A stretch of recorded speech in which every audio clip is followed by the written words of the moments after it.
Well, good morning. Good Friday morning to you. It's kind of going to be a balmy and somewhat damp day today, from what the weatherman tell us. I found this article. It's a mystery article. It was written back in August 15th of 2019, and it's pretty appropriate because coming up in August of this year, there's going to be another great balloon festival. It was written back in August of last year, just during or at the beginning of the Great Balloon Festival. It's up in Lewiston, Auburn. They hold it every year, and you can look it up on Google. It's probably quite a sight to see. I might try to go up and see it myself with Temple, and might be something really to see. To see all the balloons that go up. Of course, it depends on the weather. Actually, the wind. They can't put balloons up if the wind's above a certain miles per hour. But this is called The Strange Tale of a Maine Balloonist Who Vanished in 1885. And people love to read about mysteries. And I certainly do. But this one has some mystery about it. It's about wealthy Frederick Gower, who disappeared after his balloon wound up in the English Channel, put an end to his plans to develop a way to drop dynamite on London or Paris in future wars with the help of wind-borne bombing. Now, that's a terrific idea if ever I heard one. I would want to. I can't figure out his motivation for dropping bombs on London, but the French, well, I could see maybe why he'd want to do that, I suppose. It's by Steve Collins from Sun Journal. Evidently, it's a syndicated columnist. As balloons take flight in this weekend's Great Falls Balloon Festival, which, by the way, it occurs every year mid-August, as I said, in the Lewis and Auburn area, it may be a fitting time to remember an aeronautical pioneer from Maine who vanished in 1885 when his balloon plummeted into the English Channel.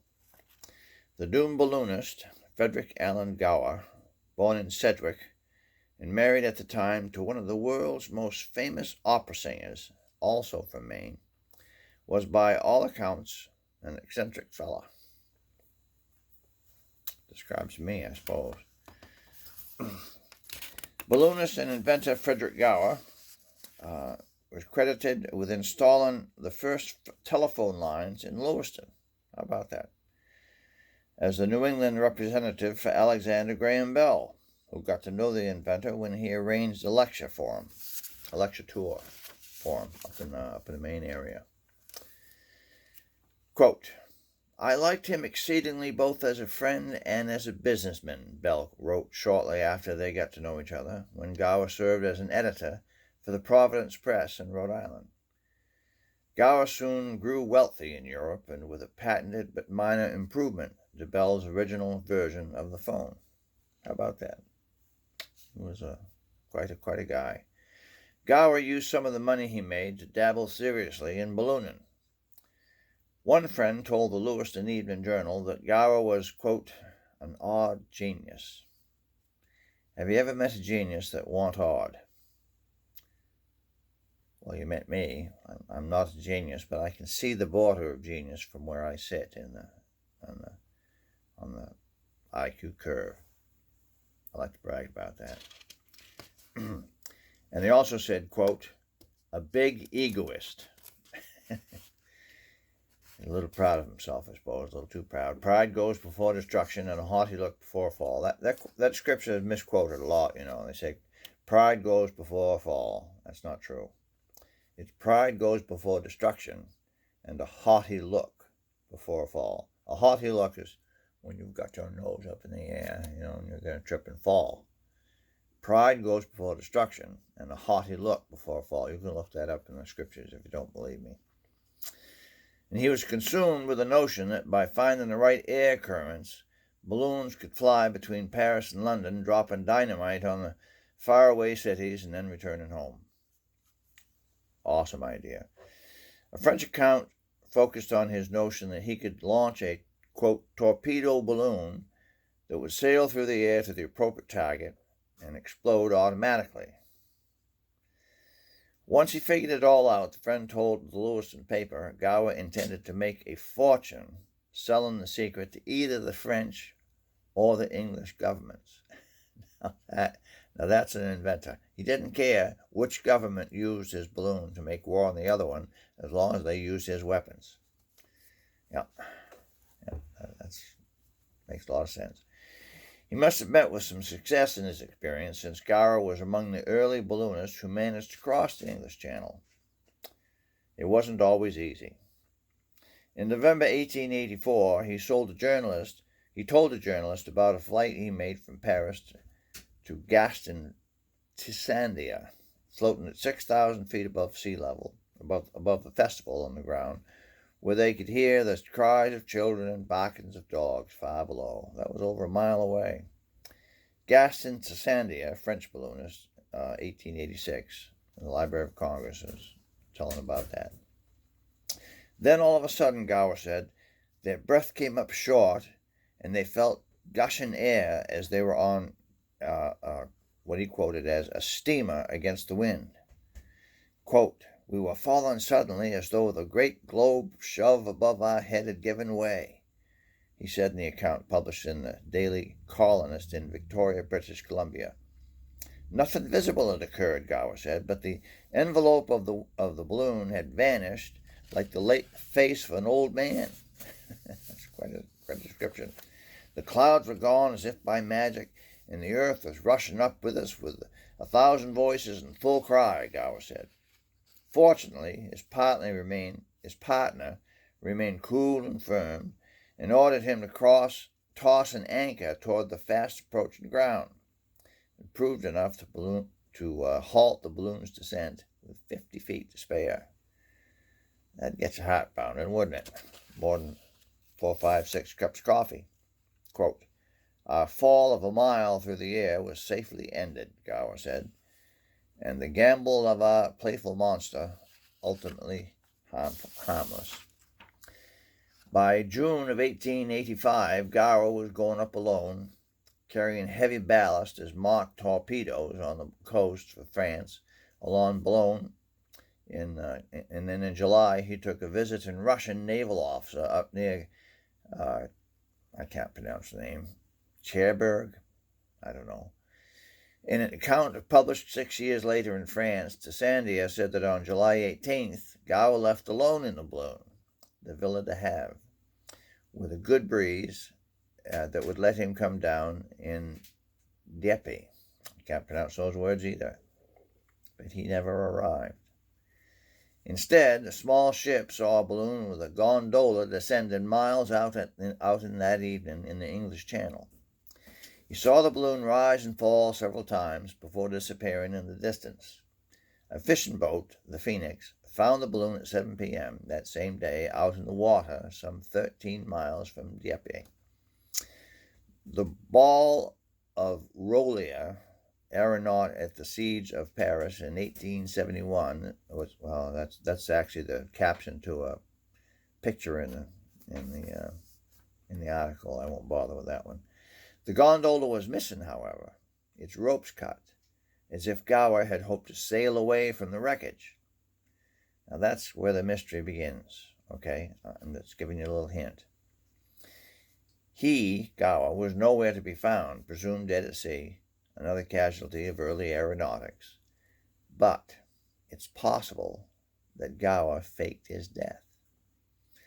The anonymous friend's account of Gower's demise for the Lewiston paper expressed the idea that the, quote, obvious inference of his fate may not be correct. I can see how Gower's big hump of self-esteem might be so affected by failure as to lead him to keep out of the way and inflict a little mystery on a curious public, the friend wrote. While I allow that the chances are that Gower was drowned, I should be surprised to hear of his turning up somewhere again in Paris.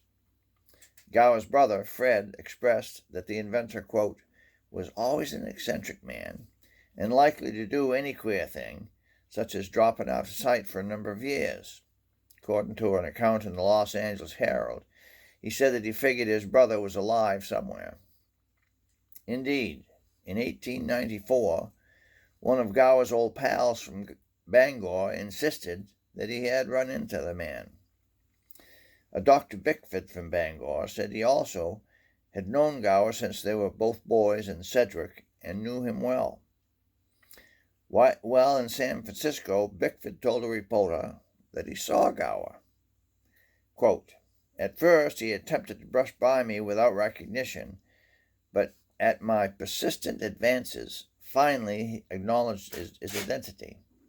There's no possible doubt of his actually being there in the flesh." The doctor said Henry A. Wing, an editor in Lewiston, backed up Bickford's tale. The mystery deepens. Now you got to listen to this. Though Gower doesn't appear to have surfaced in public after his balloon wound up in the ocean, his personal circumstances were complicated enough that perhaps he really did fake the whole thing and go on to live out the rest of his life in secret somewhere. And there's a suspicious reasons behind this. I'm going to read on here. Just give me a second. At the time, Gower was married to Lillian Nordica of Framingham. That's a holdover for me living in Massachusetts. I mispronounce things. It was Lillian Nordica of Farmington, one of the world's finest sopranos. According to an account by the New England Historical Society, Nordica married Gower in 1883 after she had become famous in Europe. He, Gower, was a wealthy fellow Mainer, and she was her second cousin. They married second cousins back then. I guess that was legal. Maybe it still is.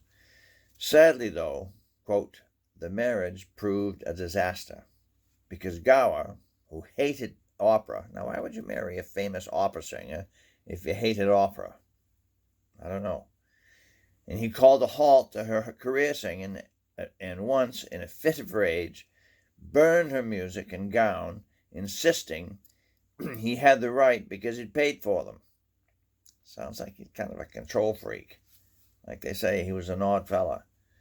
Nordica headed to Boston and began preparing a case for divorce 6 months before Gower vanished. You see, she's mad at him. She's preparing for divorce, and he goes out alone out over the English Channel. And then there's ropes cut on the gondola. Kind of mysterious. After his apparent death made the divorce pointless, she learned Gower had spent most of his fortune, leaving her with far less than she expected. Nordica revived her career, singing on stages across the world until her death at the age of 57 in Java, all the way over there in Indonesia, after contracting pneumonia during a shipwreck. Poor thing. Nordica's home in Farmington has been transformed into a museum, and Gower is largely forgotten, except for an article in the Portland Press Herald. And that is the mystery of Mr. Gower, who was an eccentric balloonist. We might never know the story of the mystery of a balloonist who sank, supposedly, in the English Channel just to get away from a wife that he, I guess, mistakenly married. We'll never know.